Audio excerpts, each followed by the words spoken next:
What do you stand for? What do you stand against? And what makes you unique and different than anyone else in the game that you're playing?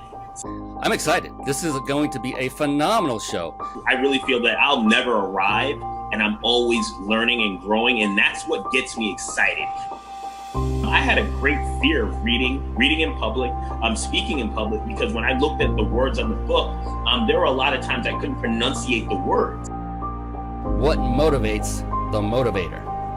One of the ways that I stay motivated is what you see behind me is my bookshelf. This allows me to get centered to my spirit, get centered with my thoughts and clarity on my life. Now, I truly believe that leaders or readers, those who want to succeed in entrepreneurship, must read.